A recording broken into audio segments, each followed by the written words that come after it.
Boa noite, irmãos e irmãs. Nós estamos aqui em mais uma gravação para o culto da nossa quinta-feira, para a nossa reunião de estudo bíblico. Estou gravando esta mensagem porque, se tudo der certo, nesta quinta-feira, dia 4 de agosto, eu não devo estar em Santos. Com autorização do Conselho, logicamente, e então nós decidimos gravar mais esta meditação, mais essa mensagem, finalizando o estudo do livro de Filipenses, da Epístola aos Filipenses. A partir da próxima semana, se Deus quiser, estaremos novamente ao vivo, e aí iniciando o estudo do novo livro, que já está escolhido, mas que eu espero que seja uma surpresa para todos os irmãos e irmãs.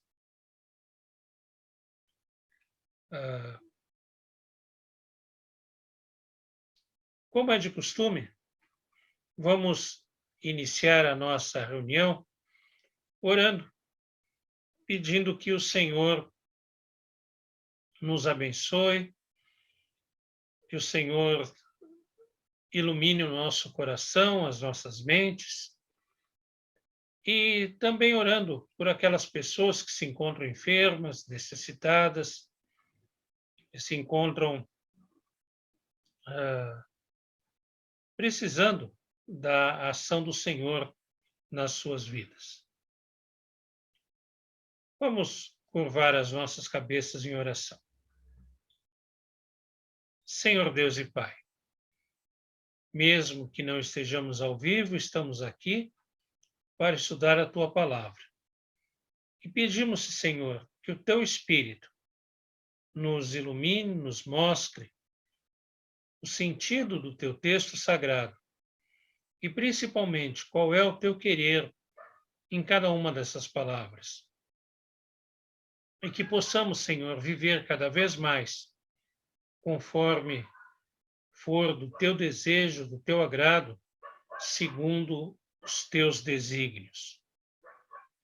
Queremos, Senhor, te pedir, interceder por aqueles nossos irmãos e irmãs que se encontram enfermos, que se encontram adoentados ou com algum outro tipo de problema, precisando, Senhor, do teu cuidado, da tua intervenção, especialmente neste momento. Nos lembramos, Senhor, da Edna, filha da Dona Maria do Carmo, da Vera Maria, do Ticiano, da mãe da Ângela, da irmã da Dalete, que também se encontra enferma. Te pedimos por aquele vizinho do Paulo, que está tão enfermo, tão adoentado.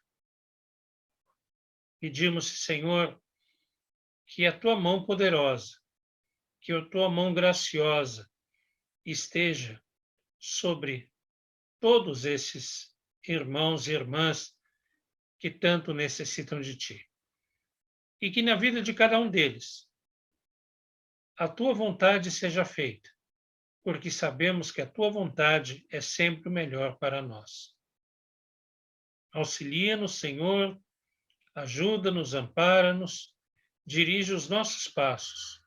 Te pedimos em nome de Jesus. Amém. Convido os irmãos a abrirem as suas Bíblias no livro de Filipenses, capítulo 4, versículos 21 a 23.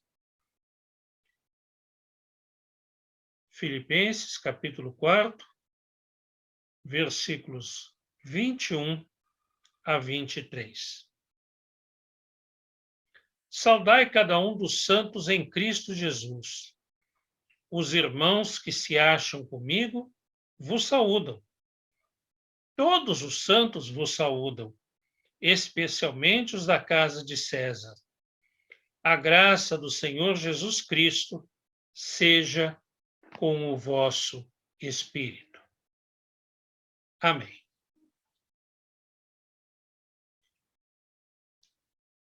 O livro de Filipenses, como nós temos ressaltado desde o começo do estudo, é uma carta dirigida por Paulo a uma comunidade que ele conhecia, uma comunidade com quem ele tinha um relacionamento muito estreito, um relacionamento muito positivo, né? E que era uma igreja que Paulo amava bastante. E ele termina essa carta da forma como era costume terminarem as cartas, principalmente as cartas pessoais. Era uma formalidade terminar as cartas com saudações. Saudações, às vezes, Paulo citava nominalmente algumas pessoas a quem ele mandava saudações, outras vezes, como aqui em Filipenses, ele não faz isso. Para nós, muitas vezes, ao lermos esses 3 últimos versículos, podemos pensar, o que essas saudações podem nos trazer de edificante, podem nos ensinar? Realmente, são apenas saudações. Mas algumas coisas devem ser destacadas. Vamos perceber que Paulo vai falando de diversas saudações.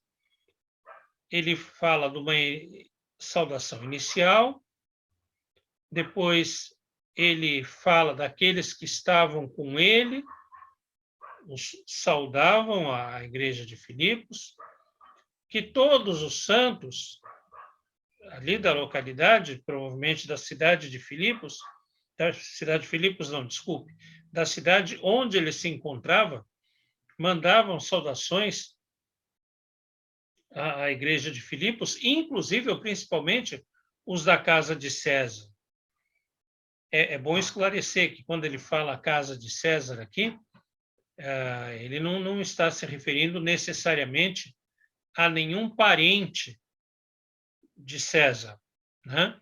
A casa de César era composta por todos os funcionários do império, mesmo aqueles que fossem escravos, aqueles que fossem homens livres, artesãos, ou outros tipos de funcionários que estavam espalhados por praticamente todas as cidades grandes do império, e de onde Paulo estava, certamente haveria tropas de César,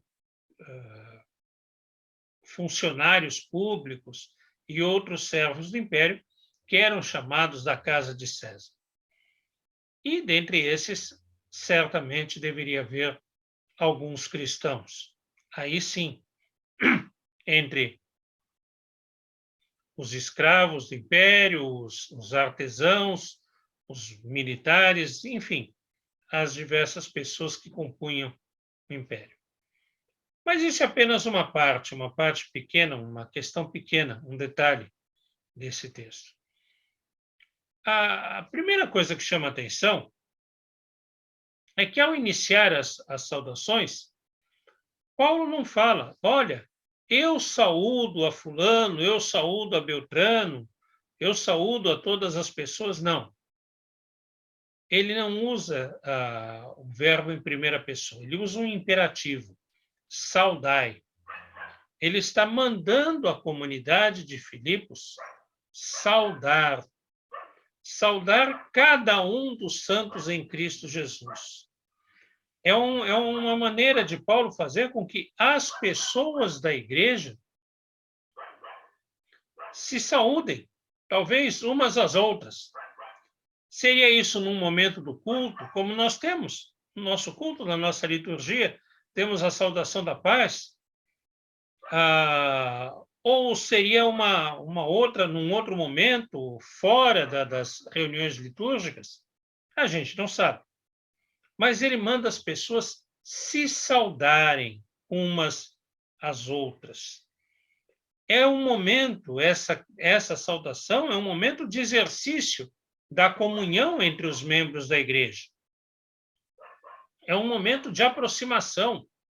A saudação não era um simples oi, olá, né? Uma vez eu li um artigo, há muitos anos atrás, naquela revista Seleções do Reader Digest, que a pessoa ligou para um número, né? Na época do telefone fixo, que só tinha telefone fixo, a pessoa ligou para um número, pensando que era alguém com quem ele queria falar, só que ele discou errado, o número estava errado, discou para uma casa, né? E a pessoa que atendeu disse assim: alô, seja quem for, você discou para o número errado. E pumba, desligou, né? E aí a pessoa disse que ficou tão brava com aquilo. Como é que pode? Ele nem sabe quem foi que ligou, eu nem me apresentei, ele já está dizendo que eu disquei errado, e pegou e discou novamente e acabou fazendo amizade com um homem que era totalmente solitário até então. As saudações do mundo antigo eram cerimoniosas e elas implicavam em uma aproximação entre as pessoas. Então, ao falar da saudação, saudar uns aos outros, ele está incentivando a comunidade a se aproximar, não somente através da oração, não somente através do amor cristão, mas através de uma atitude prática, de uma atitude corriqueira, de uma atitude cotidiana, a saudação. Mas é importante que ele também fala assim: saudai cada um, cada um. Essa expressão cada um, ela é muito importante aqui, porque durante toda a carta, Paulo escreve à comunidade no coletivo. Ele fala de todos vós, de vocês, todos vocês, não é? Ele fala de uma forma a abranger a comunidade em geral. Agora ele está especificando. A saudação é cada um dos santos. Por quê? Ora, Jesus Cristo nos salvou para que nós fôssemos povo de Deus. É verdade. Nos tornamos povo de Deus. A igreja é uma comunidade que vive em comunhão. Ela é povo, não é? Só que Jesus não nos chama para perdermos a nossa individualidade. Eu não deixo de ser Marcos, fulano não deixa de ser o Manuel, outra não deixa de ser a Maria, outro não deixa de ser o João. Cada cristão é um indivíduo, é uma pessoa com nome, com identidade, com desejos, com personalidade própria, com caráter próprio. E cada um faz parte e soma no povo de Deus. Mas cada um é valorizado individualmente também. Se nós somos povo de Deus, cada um de nós é filho de Deus. E cada um de nós desfruta da condição de filho de Deus.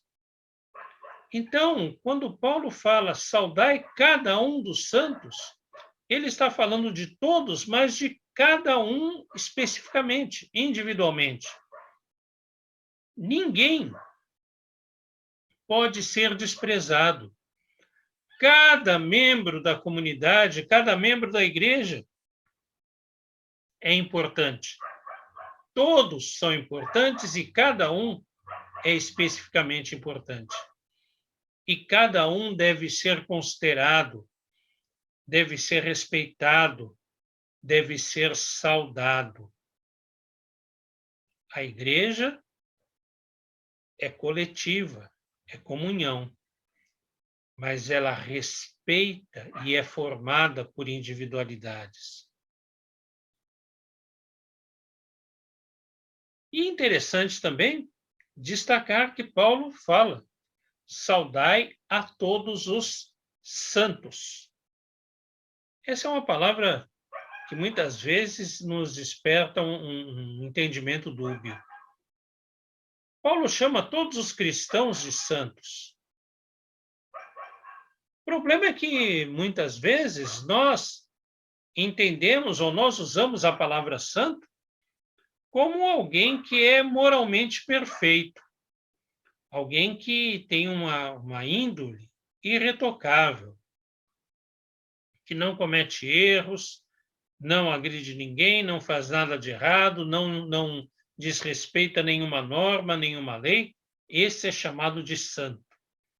Mas não é isso que é santo na Bíblia. A Bíblia, pelo contrário, diz que todos nós somos pecadores e carecemos da glória de Deus. E se o sentido de santo for esse moralmente perfeito, nenhum de nós é santo. Mas Paulo chama todos os cristãos de santos. Porque nós não somos santos por nós mesmos, pelas nossas qualidades, pelas nossas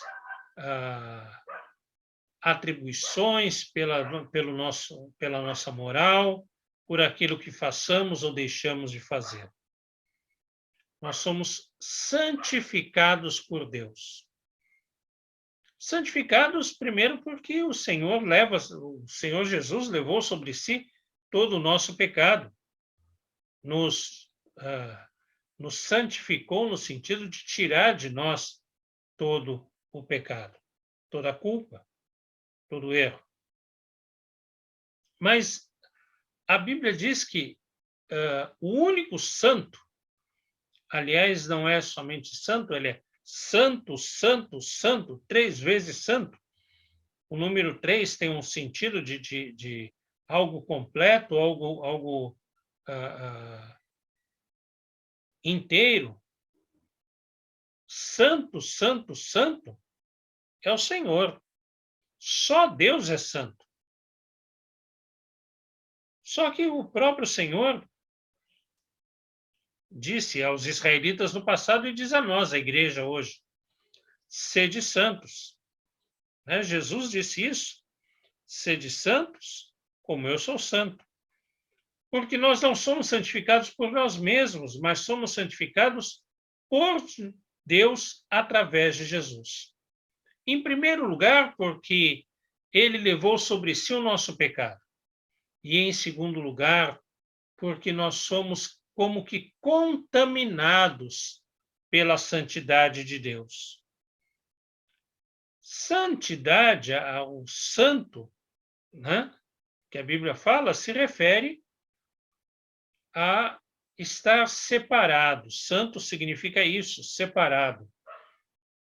Então, por exemplo, os objetos do Templo de Jerusalém eram considerados santos, por quê? Porque eles eram separados somente para o uso no culto. Os sacerdotes eram considerados santos porque eles eram uma classe separada para o serviço do culto. Mas todo Israel era santificado pela presença de Deus e toda a igreja é santificada pela presença de Deus. Porque Deus é totalmente separado da criação. Deus não se confunde. Existem religiões que falam que Deus se confunde com a criação. Diziam que Deus era o sol, a lua, as estrelas, as árvores, algum animal. Não. Deus é totalmente outro, totalmente separado da criação. Ele criou, ele é criador, ele não foi criado, ele não é criatura. E por ser separado, ele nos contamina com a sua separação. Separados, nós, igreja, nós filhos de Deus, separados do quê? Alguns vão dizer, é separado do pecado. Eu acho muito pouco. Eu acredito que nós somos separados do mundo. Do mundo enquanto esfera em que vive o pecado e o mal como um todo. Vamos lembrar da oração sacerdotal de Jesus, em que ele pede ao Pai: não peço que os tires do mundo, mas que os livres do mal. Nós não somos separados da sociedade, da civilização, desse ambiente geográfico, do planeta Terra. Nós somos separados do mundo enquanto domínio do mal. Mas atuamos no mundo enquanto lugar geográfico, lugar social, enquanto cidadãos desse mundo também. Não fazemos parte do mundo enquanto esfera de domínio do mal, mas estamos no mundo enquanto sociedade.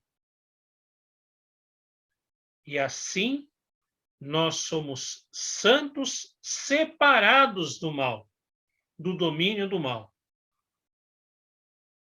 Mas, ao mesmo tempo, estamos inseridos nesse mundo, até para promover o reino de Deus, até para executarmos a missão que é espalhar a santidade de Deus. Por fim, é muito importante destacar também o último versículo. A graça do Senhor Jesus Cristo seja com o vosso espírito. Aí parece que há uma incoerência gramatical até. Vosso é um pronome plural. Espírito é um substantivo que está no singular.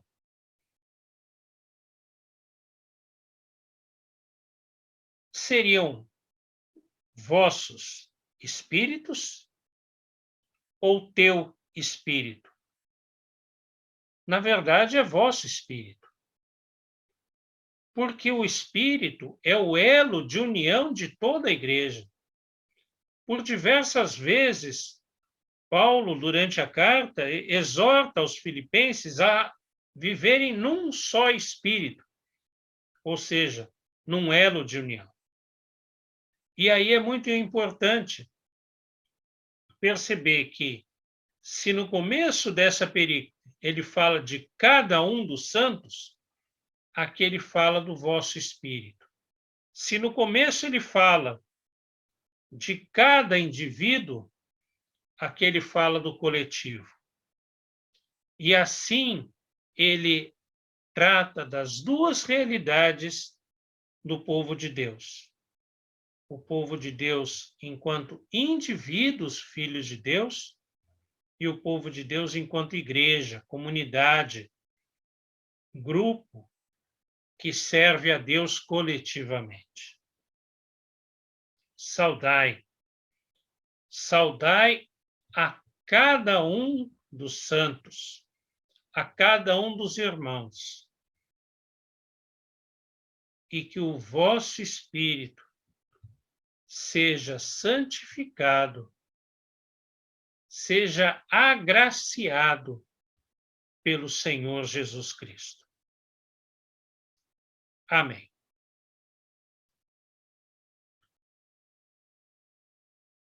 Infelizmente, por conta de ser uma reunião gravada, ser uma mensagem gravada, não temos oportunidade de receber as contribuições, as colaborações, as perguntas dos irmãos.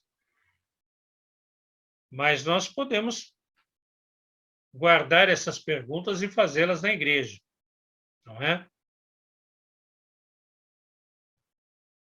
Vamos agora, então, orar a oração do Pai Nosso, e em seguida eu vou impetrar a bênção, encerrando esta reunião. Pai nosso que estás nos céus, santificado seja o teu nome. Venha o teu reino. Seja feita a tua vontade, assim na terra como no céu. O pão nosso de cada dia nos dá hoje. Perdoa as nossas dívidas, assim como nós perdoamos os nossos devedores. E não nos deixes cair em tentação, mas livra-nos do mal, pois teu é o reino, o poder e a glória para sempre. Amém. E que a graça de nosso Senhor e Salvador Jesus Cristo, o amor de Deus, o nosso Pai, a comunhão e a consolação do Espírito Santo estejam sobre todos vós e sobre todos aqueles que se reúnem em torno do nome de Jesus Cristo e que estão aqui ou espalhados por sobre toda a face da terra, hoje e para todo sempre. Amém. Amém, irmãos. Então, uma boa noite. Tenham todos um bom descanso. E no domingo pela manhã, se Deus quiser, nos reencontramos na escola dominical, presencialmente de preferência. E aqueles que não puderem ir presencialmente, então poderão fazê-lo pelas transmissões da internet. Boa noite. Que Deus os abençoe.